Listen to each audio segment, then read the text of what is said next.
Hey, Nami. Thank you for taking the time and great seeing you. Yeah, great seeing you too. Thank you for having Awesome. me. Yeah. Thank you for joining. We're on the World Wild podcast where we want to unpack and the experiences of entrepreneurs around the world. And right now we're focusing on the US. And I'm very happy that we got a chance to speak and like we can meet on this podcast. I think it would be great to get started with you introducing yourself and telling us a bit on what you're doing, how you got there, and we can take it from there. Okay, so I'm Nami. I'm a composer for film, TV, and video games. I have lived in LA for 9 years now after moving from Israel, where I grew up. And I always wanted to do this since I was probably 15, so maybe even 14. So it's a huge dream come true. And it was a very long road, and it's still a very long road. And I think while it's not exactly entrepreneurship, there's a lot of similarities actually, because you have to come up with like a lot of solutions and you have to like be original and creative and sort of make yourself useful to others and constantly work with other people. And half of the job is communication. So there's actually a lot of things that are very similar, I think. So yeah, I currently work on Star Trek Strange New Worlds and Star Trek Prodigy. So that's Mm. me. Yeah, and you also did the soundtrack for the Thor movie from Ye- 2022, right? yeah, Thor Love and Thunder. I worked on Medal of Honor, Above and Beyond. I worked on American Pickle, The Woman in the House Across the Street from the Girl in the Window, Absentia, Far from the Tree. What I love about my job is that it's very versatile. Like you could do an action movie and then you can do like this romantic thing and then switch to thriller and horror. And it's right now I'm working on a horror film. So yeah, it's kind of fun to do both that and then this animation for a whole family kind of thing. And sometimes I do that both things at the same day. You got to be very Uh, versatile. So yeah, it's a pretty long journey, really. and how did it start? How did you get into composing in the first place? So I was playing in the orchestra at school. We had a school orchestra, more like a band. It was mainly woodwinds and brass and some percussions. And I joined mainly because there was this guy I was really into, and he played in the orchestra, and I wanted to be part of it. But that really got me into music, and I also played piano at the time. And the other thing I loved doing was watching films. And there were a few films at the time that were playing. There's Lord of the Rings and Harry Potter. And there was this Dutch movie that I was really, really into. It's called The Tweeling. All these movies, what they had in common is it's a phenomenal score. And at some point, I was like, well, maybe on the piano, I can play that music. And that's kind of how everything started. Because once I realized that I can actually play it on piano, like if you strip all the orchestra out and you just, sort of inquire what's in the music. It's basically melody and chords and rhythm, obviously. But if you can play it, then you could probably write it too. And then I started thinking, okay, if there was like a fourth Pirates of the Caribbean movie, what would I write for it? Or Lord of the Rings, and I started writing. I started like coming up with melodies and ideas and putting them into a software. At that time, it was called Cubasis. I think that's what. Oh, no, there was another one. That was even before that. I forgot what it was called, but it was very, very, very preliminarily version of Cubase. And yeah, I just started to do that, like to write music. And then I finished high school. I went to like a music department at high school and we wrote like songs. There's like a couple of musicals that I took part in. And my first job after school was actually writing for theater for a play. And I love being on stage, but at the same time, I am not like a performer and I didn't really want to do that. And so after the military service, it made more sense to go in a direction of composing. And yeah, I wanted to do this Hollywood thing. So here we are. So, yeah, first, it's really amazing what you've accomplished in Hollywood so far. And I guess this is just the start of what you will do in the future. And maybe you could tell us a bit more about how you actually got to Hollywood. How did it Mhm. happen? What was the Right. process of like moving over there? Of moving. Okay. So I went to grad school here. I'm not a US citizen, so I can just move here. Yeah. But also, one of my dreams was to actually go to USC. They have a very famous program. It's in downtown LA, and they have a very famous program for film scoring, and it's considered like really the top of its field, where you get to record with like musicians from the union, and you get to like collaborate with students from the cinema school, which is considered the best in the world. There's a lot of hands-on opportunities that they offer. And just in terms of development, it's a very quick and condensed program. It's just 1 year and you work really, really hard. My military service was not as hard as this. I didn't sleep. I moved for the program. And after the program, what happens is as an international student, you're able to have a work permit for 1 year. It's called OPT, where you have to, work in your field if you want to work. So that's what I did. I worked as a music prep person. So music prep, for people who don't know, is the process of creating sheet music for players to record in studios. So, for example, you'll get the score from the composer or from the orchestrator or from the arranger, if it's pop music, and you'll be in charge of creating parts for every player. So, violin player or drums player, guitar, whatever. And you create those parts, you print them, you bring them to the stage, and you also serve as a librarian. So that gives you access to a lot of recordings, and you get to be in the room with people. You get to know how it works in the studio environment. What's the recording process like? And, you meet orchestrators, you meet contractors, you meet composers. So through that, I gained a lot of experience. I started with like more pop music, but slowly it went into film stuff. And it's a big responsibility because if you don't show up, then There's no there's not going music. to be a session. There's no session. So I did that. And at the same time, I was working on a lot of short films and documentaries and really whatever I could find to create music for. So whether it was like a short animation or a 45-minute documentary or a web series or show, whatever it was, commercials, I tried my best to sort of work in different genres as well, because I found it very important to be able to be versatile, because you never know what's the next thing that you have to do. So being able to write in different styles was really a good way to learn the job. And if I didn't know, I would be like, yeah, of course I know, and just learn on the job. So, if I had to write like an EDM thing or whatever it was, I'll be like, yeah, I'll figure it out. And then I just listen to a bunch of things and try to analyze what's going on in the music and what elements are playing, and then sort of just put it out and do something of my own. A bit of an So Israeli move, but you delivered eventually. yeah, it is an Israeli move for sure. Yeah, there's a lot of things that I think moving here I took from Israel. And in my military service, I was an interviewer, and I had to like sort of tell who people are very quickly.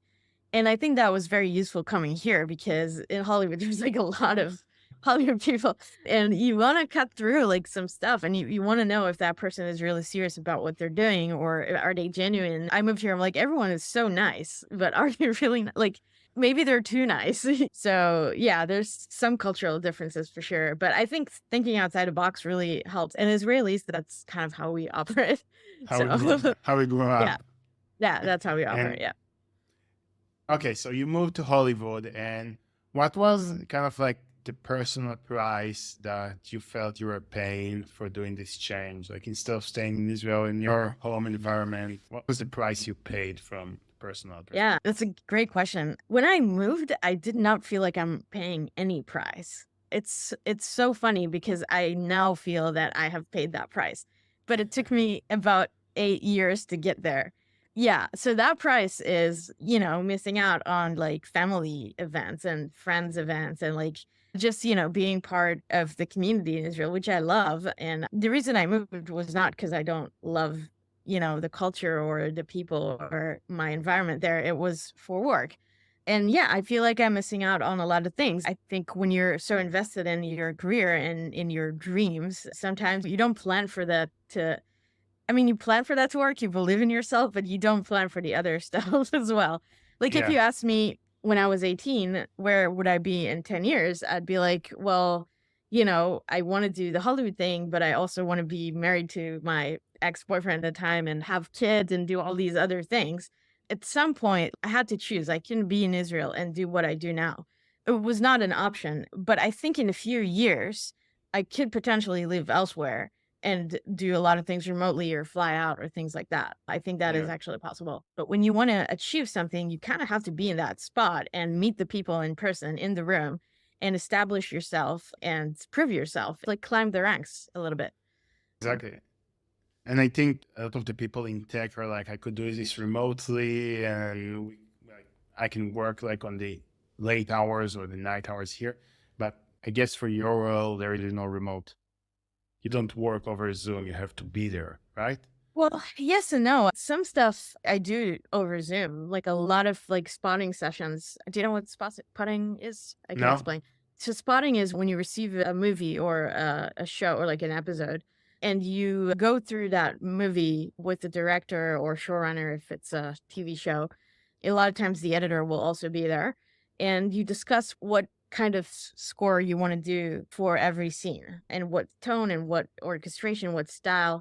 Sometimes you look at the references that the editor put in, and it's a discussion that could be done over Zoom. So a lot of times that actually is remote. Remote. And other meetings as well, like sometimes review meetings. I've done things for Israelis, or now I'm working on a Spanish film. So it is definitely doable. And especially after COVID, it became like a thing as well for pitching and things like that. That's why I'm saying I think it is possible to live elsewhere and work here. But you can only do that when two conditions happen, which is like you have your career already and people know who you are, because I will not be hiring an orchestrator I've never met from France. I will hire an orchestrator that I met here when I worked with them for a little bit. And if then they move to France, then okay. But I think there's the trust thing and then there's a relationship thing. You can't replace like the in-person connection. You need to put your time in here, Yeah. and then you can move. The other condition for that to work is that the other party is willing to do that. Because sometimes people don't really want to work remotely. They love being in the room. I love being in the room. I prefer when a director comes to my studio. It's nicer. Yeah. Yeah. I totally agree with you. And I actually wanted, like, before COVID, my plan was being able to work remotely. That was like my big goal. And Mhm. then once COVID happened and like everyone went fully remote, I was like, well, maybe I want like people around me. It's not so fun anymore. Yeah. Being alone in a different place and working over Zoom. So I think you could maintain a relationship or like remotely, but you need to invest and create that relationship physically first. Yeah. Awesome. And so if we go back to the moving to the US part and Mhm. your experience in Hollywood and LA, what was your biggest, I guess, culture shock that you experienced when you moved over? I think my biggest culture shock was the fact that a lot of things are working on what's comfortable and what's convenient rather than like, having to work a little harder. So the first example, I think, is ATM. Uh, Everybody needs to go to the ATM and like deposit a check or like get some. And I remember when I first saw like a drive-in for the ATM, like you could drive through. I'm like, this is crazy. You don't see that anywhere else in the world. And I'm like, you can just park your car and like walk if you like. Like what? So for me, that was a big shock of like understanding that convenience is really important here, and people really value what's easier for them. So that's a good lesson, I think, to always sort of think about what would make life easier for them. It's not something that we do in Israel at all. always make it harder for everyone else. Exactly, Right. exactly. But yeah, the other thing I noticed was that everyone's like extremely nice. And to me, that was also a bit of a shock because I couldn't entirely read whether they are genuinely nice or, is that like part of the culture? And, to this day, I'm not sure. After so many years, what's your dictionary? How do you decipher whether someone is actually nice or they're Yeah, I think just it just depends on the situation and where you met them and how you met them. And, what was the connection like? Is it a professional thing, a friendly thing, a job thing? Do they need something from you? Do they need something from them? And then there's such a big difference as well between California and New York. It affects where the person is from. yeah. Like I'm a very open person. For good or for bad, I am very direct. I've also learned over the years to sometimes tame myself a little bit And like I have this Middle Eastern temper that needs to be like shut down sometimes. It's interesting. Like sometimes there's such very small changes in like the way you phrase things, but they mean a lot here. So, Well, do you have any example? like, I okay, noticed. even the word, yeah, Go sorry, ahead. go ahead. No, no, you start. I'll say No, that. I'm saying even when somebody says I like it or I love it, or like things that are very like, oh, this works, or like great. It's like everything is very polite, but sometimes you kind of have to read between the lines to understand what they want. I Yeah. don't know if I'm explaining this well. Probably not. Yeah, I get what you're saying. I think a lot of it is kind of like understanding how to kind of like tune yourself into what the other person is saying. I learned that I'm excited actually means that like sounds good. That's okay. Like if you tune it down like 3 or 4 levels in like how you understand excitement to be versus how that's probably perceived on the other side, then you Yeah. probably get to where it is. So also I guess in the examples that you gave, like if there is like and love, then probably like is the polite answer or it works is the polite answer. Like, okay. It's not like it works great. And then if you get a great or something like that, then that's a different response. So you have to actually know how to read and kind of like be in sync with, I guess, the vibe of the other person, how they phrase themselves.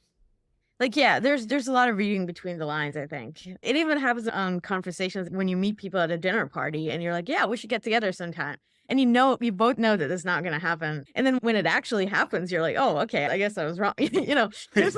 There's certain phrases that just happen in LA or you learn with time and also how to say that. Like if you want to end the conversation, you'd be like, well, it was really great meeting you. I don't want to keep you from whatever, you know? So there's like all of these very simple, but it is between the lines because what it means is like, yeah, anyway, my English is not as that was great. good. That was great, actually. But it happens a lot. And you kind of have to like tune into that as just what you said, when in Rome, you have to be Roman. So Exactly. when in California, you have to be Californian. And then, Yeah. unless you want to, I don't know. You want to stand out. Yeah, that's the thing is like when I meet people, they often don't know that I'm from Israel, which I don't know how I feel about that because, I want to be from Israel. I'm from Israel. I'm not hiding that. Yeah, my feeling is that it doesn't really matter where you're from in the US because everybody is from different places. So they're very used to having like people from, I don't know, Japan and Pakistan and China and Israel. So I guess if you're an Israeli in tech, then it makes sense to say like, hey, I'm from the startup nation. But for all other purposes, people don't really care where you are from. They probably can't even position Israel on the map. And most of the people. So yeah, I'm kind of like feeling that it has, and I'm seeing that with a lot of people that are, let's say, Israelis or people from Europe that are like, yeah, we're not from the US. How is it like? It's going to be weird, but nobody really cares. I think that has been my experience at least. Wow. I didn't realize that the startup nation is because I thought that this is just something that we take pride of in Israel, inside Israel, but I didn't realize that people outside of it also think that way. That's like the brand, like German beer amazing. and German engineering.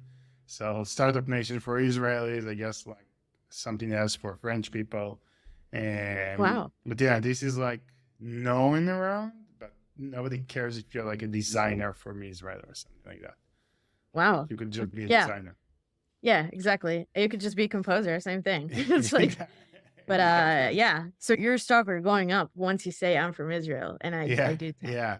Wow. You come off as like, oh, he's from Israel. They're gonna figure it out for us. Okay. And I think that's how most Israeli companies have traditionally worked. They would figure out the technical stuff, and then when the technical stuff worked out, they handed over the keys to the big boys from the US. They got purchased, they got merged into like another company, and some American company like took the wheel and started driving this like the American way now that the cool guys from Israel solved the technical problem. So Israel became kind of like the startup nation, but not really the scale nation, like being able to, build a big company. That's still something Americans do better. Yeah. And Yeah, that's so, true. yeah. So the startup nation is the Israeli brand. There's even a book about that, actually, Wow. translated to like a lot of languages, telling about how great Israeli tech scene is. Is it called Startup Nation? Yeah, something like that. Yeah. Okay. Oh, look it up. That's actually Yeah. interesting. Oh, yeah. Okay. Really cool. Yeah. So, before going back to your journey, what was your biggest personal win when you know, okay, I made a move, it was worth it. I like crossed, crossed the chasm and got to the other side. What was the point you said, okay, I'm successful now? Wow, this is a really difficult question because there's like all these little victories and little achievements that I celebrate during the way. So, one of the very early things I understood was that I'm not going to get there in one day. And then I'm going to go out of school, and it's not like JJ Abrams is going to give me a phone call. Like, that's not how it works, even though that would have been really nice. But what I did and what I still do is I have something that I call an affirmation to-do list. And these are like goals that I just put on a Google Doc. And, I'm like, yeah, one day I'll get there. But those goals were not like, yes, there's like the working on a Pixar film and like winning the Oscar and like finding a home to live in, like adopting a cat. So there's like all these like tasks, like not tasks, but like goals that I wanted. And I also included smaller things as well. Because before you get like a movie that is even considered for the Academy Awards, you'll need to work on like a big studio movie. And before that, you need to work on a short. And, before that you need to like it there's this learning curve and credibility curve, and I think it's important to be realistic because once you do that, then you actually enjoy these little things like, oh, I got a film into a festival, or like I worked on a show that got nominated for an Emmy. So it's like the small things that make you very happy. And then I also add to that list at the bottom of it, there's like a list of things that I didn't know that were gonna happen, but happened. And I'm like, it's like I achieved them without knowing that I will do that. Like work on a Marvel movie. It was not on the list. I know it's funny. And I put the small thing, like not small, but like I put personal things there too, so that are not career, like adopting a cat or being able to work out on a regular basis, doing things that are more on a personal level. So yeah, from time to time, I just look at that list and I feel accomplished because I think that really helps, especially in days where you're like feeling that you're not good at what you do, or when you didn't get a certain job that you applied for that you really wanted. And then you're like, well, okay, let's take a look back where I was 5 years ago. And this is what I've done ever since, or, 10 years ago, whatever. It's encouragement.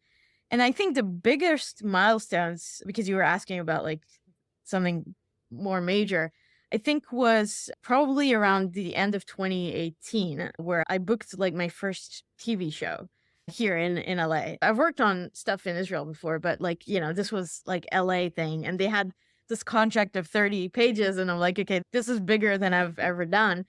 And that's when I started, to be of interest to the agencies here in town. And usually when an agent is interested in you, then that's where you're like, okay, well, things are starting to lift off.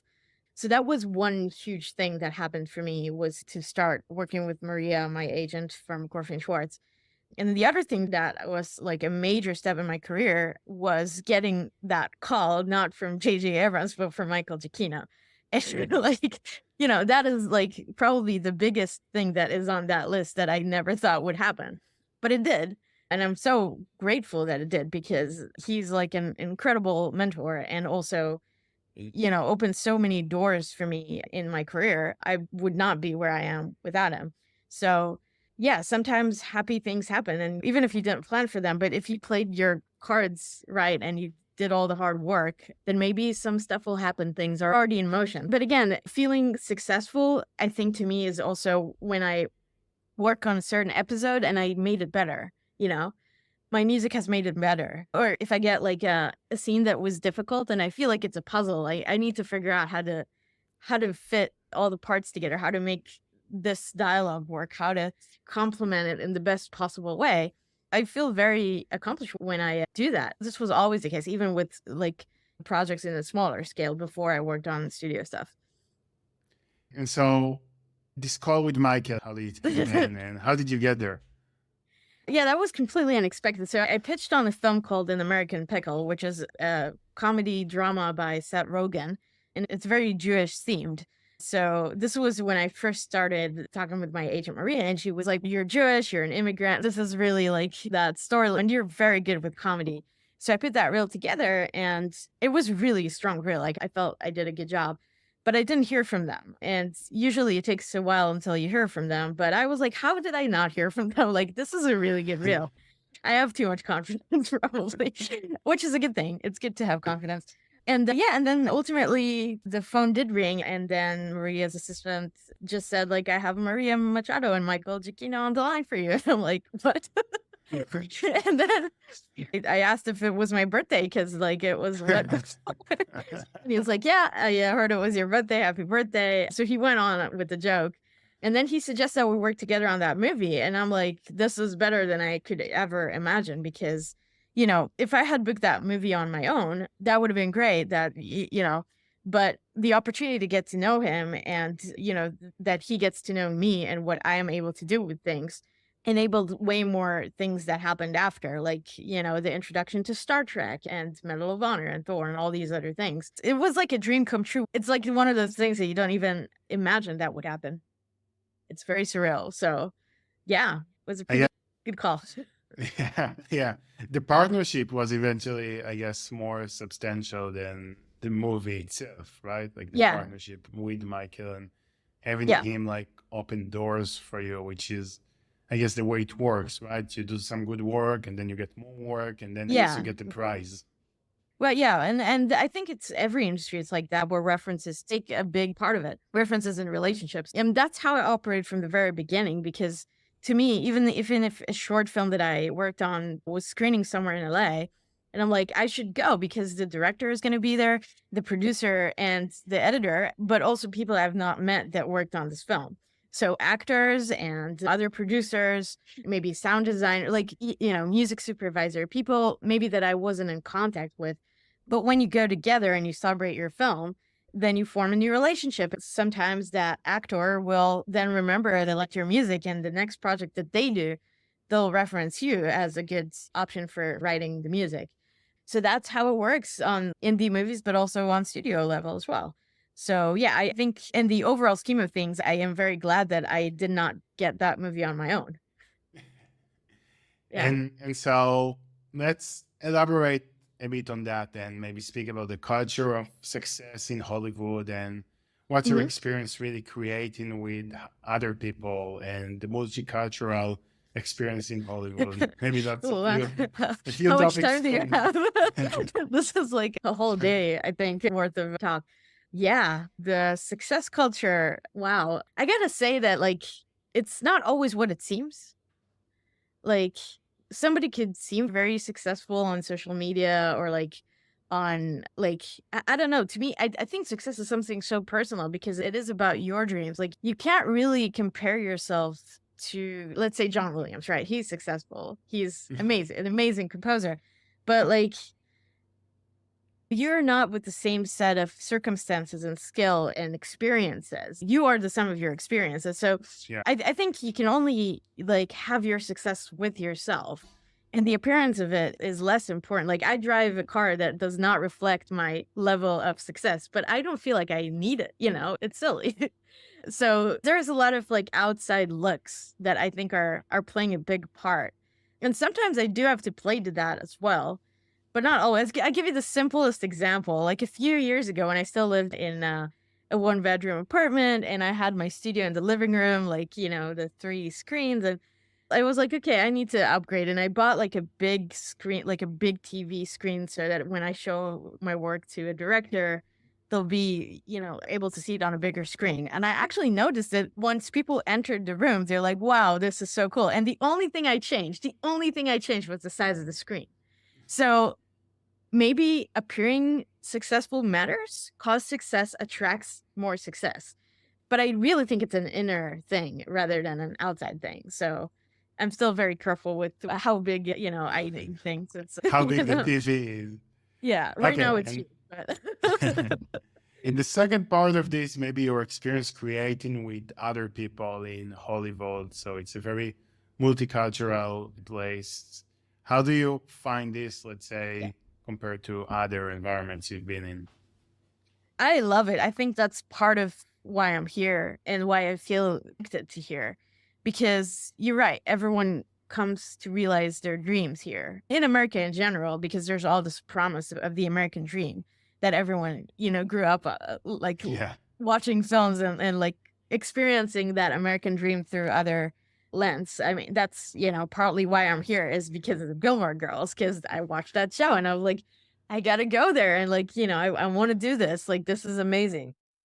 I feel like when a lot of people come here and they're all foreigners or like a lot of them are even not from like say from LA, like they're from New Jersey or from Baltimore or whatever. And so everyone is like, in that same feeling of trying to make it here. There's a lot in common with those people. And like, yeah, a lot of my best friends are not Americans. They're from Spain and from Italy and from Ukraine and from Ecuador. Like, it's so very diverse. And you get to try different foods and try different music. You get exposed to more things and you learn so much more about the world. It's like you're out of your bubble a little bit. Yeah. Which I like. I'm not saying Israel is a bubble, but in a way, it's very isolated from, It's an island in the middle yeah, of the Middle yeah, East, and yeah.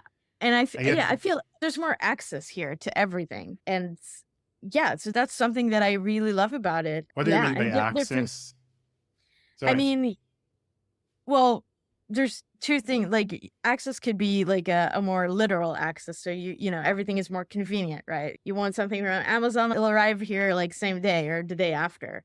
The convenience of living here, like you want to watch something on Netflix or you can register to Paramount, whatever. Even if a media that you want to see or a game you want to play, like everything is available to you very quickly. You want to order something online, like everything is just very accessible, very easy to find. Mhm. As opposed to like when I grew up in Israel, it wasn't like that. And the other thing is like, yeah, you have exposure. I mean, you could talk to someone who grew up in a completely different environment than you. I have a friend who grew up in Iran, and like that would never happen if I didn't come here and she wouldn't come here. And to me, that is access because I get to ask her questions and I get to like try her food and hear her firsthand experience and things like that, where it's very enriching and it supports my development as a person, which Yeah, you don't. ultimately reflects in the music I write or in just my growth as an individual. Yeah, you don't meet too many Iranians in Israel. No, you Uh, don't. They have great food, I gotta say. But yeah, and then you also learn about them. Like, okay, this is a very funny thing, but when I grew up in Israel, I couldn't tell the difference between Japan and Korea and China. Like everything seems very similar to me, but now I can really tell a lot of differences in the cultures, in the behavior of people, in the food, in just even when you work with people, like it's different. So yeah, and those differences are actually important. yeah, and I guess to kind of like build on that, how is it like working in Hollywood different from what you've done in the past, from like working in Israel or working with, let's say, the Spanish movie? What's different in working in the States in Hollywood and what's similar? Yeah, this is a good question. I think in Israel or in Spain, for that matter, things are more on a personal level, very, very direct. And in Israel, also, it's a budget thing. So, a lot of times you'll have to do a lot of things for way less money. But you do because there's that family feel. It's very collaborative, I guess, Yeah. where, okay, there's no music editor, so you have to do that job as well. And sometimes the editor will do stuff like that, or like you interact with people very directly and very openly. And there's a lot of phone calls as opposed to here where it's texts, emails. It's more like the military where there's like a bit of a distance feeling with your commander. Like it's not always the case. Like, I mean, I work with showrunners that I text with, or like with the director who comes here when we just finished his movie, but he was here like twice a week. So we really work together. And I think it's different, if you have like a friendship with that person. But yeah, just the system is bigger in Hollywood, right? Like you have a budget. So in the music department, you'll have orchestrators and you'll have a music prep team and you'll have a music editor sometimes too. You'll have a music supervisor. There's going to be a score coordinator. There's going to be a contractor. There's going to be a mixer, a couple of assistants and the studio assistants. And there's going to be so many people you interact with, an assistant editor, and every meeting will actually not be just the director and you, but it will be like the editor, two producers, everyone like kind of have opinion. It's just a larger scale, which takes a little bit of the personal stuff away. So yeah, it's a big difference for me. I like it both ways, but it is a difference in how you interact with them as well. Yeah. You suddenly have a big squad to work with. Yeah, exactly. In one way, it's a good thing because when Marvel, sends a cut relatively very close to when the session is about to happen, the recording, you need a team that will be able to deal with that and to accommodate everything that we need to accomplish. But if it's just you, it's going to be a little harder. But with all that being said, I often find that smaller things that are on a budget are oftentimes they have to be better. My best example is Schitt's Creek. That's that Canadian show that won the Emmy like a million times. And it's, they did it on a budget that is like tiny in what would be in comparison to like studio productions here. The writing had to be superior, the acting, all of it had to be phenomenal because they didn't have the budget to do anything different. And it worked really well. So sometimes when you have less means, I think actually your actual writing will have to be better because you Yeah. cannot hide behind a big effects team or a big, beautiful cinematography, like whatever. And for me, if you give something to an orchestra, they will always sound beautiful because it's an orchestra. Like there's no way that like you give them 3 chords and it will not sound amazing. It will always sound amazing. And the more players you have, the better it will sound usually. But if you have like just 5 players, then you really got to make it count. And that's on you to make it count. So I actually enjoyed that challenge a lot. Yeah, the scrappiness. Yeah, because you have to get out of your way to make it work and to make it beautiful and to get to do what you got to do. How does it feel, or how is it to work with a big corporation like Marvel? Because I guess most people want to work with a Marvel. Yeah. So tell us your experience. I definitely want to work with Marvel again. Just the ability to be part of that project was just completely mind blowing to me. And yeah, there was like all this like, perks that come with it, like recording a choir, which I've never done before. So that was to me an incredible high. I wouldn't know much about the bureaucracy side of it because like, that's what my agent does. But yeah, there is like a bit of a line of how things go. So you don't send things directly to the filmmakers. Everything goes through a music editor. There are security procedures that have to happen where they'll ask for certain things in your work environment. You have to do this little test of like, that how to handle whatever security stuff. So yeah, there's all of that. Like it's a big corporation and you feel that when you work with them. But that being said, feedback is always like feedback, and you do get to understand that perspective of the person that you collaborate with. So yeah, the producers may have feedback, the director has feedback. And yeah, sometimes they have really good ideas and you're like, how did I not think about that? I should have thought about that on my own. So yeah, but I also think that things are a little slower in those kind of cooperations because, things have to go through so many people and like, sometimes it takes time to get everyone in the room and agree on something. But they managed to do amazing and successful films. So I think their formula definitely works. Yeah, and I think, sorry, go ahead. Yeah, no, all good. And so I think what you said about the speed is really important because I know, like, with Israelis, we always try to get stuff now. I want it like yesterday. And then people in the States, like, you work on a project with a corporation, it's like they plan in quarters, so they'll get stuff back to you next quarter. That's like fast for them. So Wow. you have, at least in my field, so you kind of like you have to adjust for the, I guess, the standards in the industry and like the differences. No, that's really interesting. Our timeline is always very quick. Like it does feel like Israel. The turnaround, especially on television, is really, really quick. The only thing where you have actually time to, what you're describing is more in video game world because that's where, usually there's a lot of time there. where you can try out your ideas. And there's also a lot of music to write. So it's, it kind of balances out, I guess. With video games, there's a feel of more, the wheels are going a little slower. Even that is also a big corporation. But yeah, it really depends. Schedules push all the time and change all the time, and you can never really know.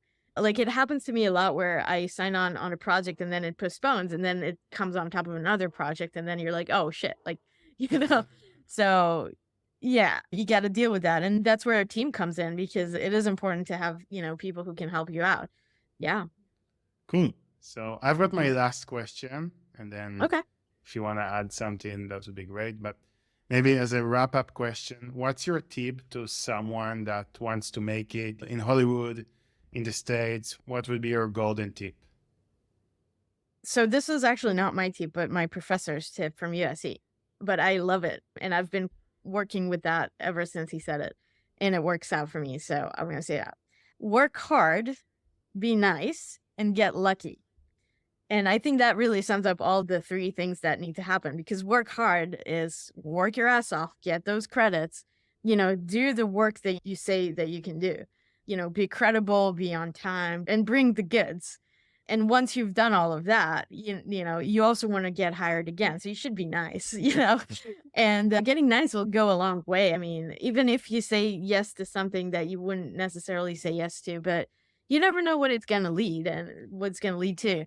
And yeah, just being fun and being a good person is important because I want to work with people that I love and that we have fun together. Like a recording session should not be like a stressful situation. It should be fun because it's music. I mean, music is fun. So yeah, I think if you are nice, then, people will want to be in the room with you and work with you again. And then get lucky. That's the one parameter where I think if you do the first two, then you are creating your own luck, and that's when you get lucky. So you're prepared to capture the opportunity. Exactly. And yet you're ready for it as well. You got to be ready for it. If you get the opportunity, and that happens actually a lot in Hollywood, where somebody gets an opportunity and you enter into the room, but you have to stay in the room. It's not enough that the door is open. You have to stay in that room. And, if you're not ready for that certain gig that you're doing, it's not going to work out. So you have to be prepared. And so there's really no skipping that. You can be, I guess, assertive and say like, I can do that. But you have to actually perform at the level that they expect you to perform eventually. Yeah, exactly. What you said earlier about the ADM music. Yeah, exactly. But the thing is, like, when you get your big opportunities, cannot be the first time that you're doing that. Like, you have to put in the work before that. Because, yeah, right now, if somebody asked me to write like a rap score, let's say like a, orchestral rap or whatever, I'm going to be like, yeah, I can do it. But the only reason I know that I can do it is that I've done it 150 times with other things. But if this was the first time that I had to do it, I'll be a little more, and I'll say that I know how to do it. But if I don't know how to do it, that would be a problem. If I don't know how to pull off the actual work. So yeah, it's important to do the work. Awesome. So thank you very much. Anything else you want to add maybe? No, not really. Just that, like, it was really nice. I think your questions are probably the most thoughtful and interesting that I've had in a while. It was a really fascinating interview that, like, made me, like, I'll need to think about a lot of what you said. So thank you. Someday when we both go further, we can do an episode 2. We can do part 2. That'd be fun to do. Like, what has changed? And, maybe by then I will have accomplished my affirmation to the list. Yeah. Your Oscar goal. Awesome. Yeah. So thank you very much for the time. Have a good day. Yeah, thank you. You're just You too. starting the day. And yeah, we'll be in touch. Thank you. Thank you.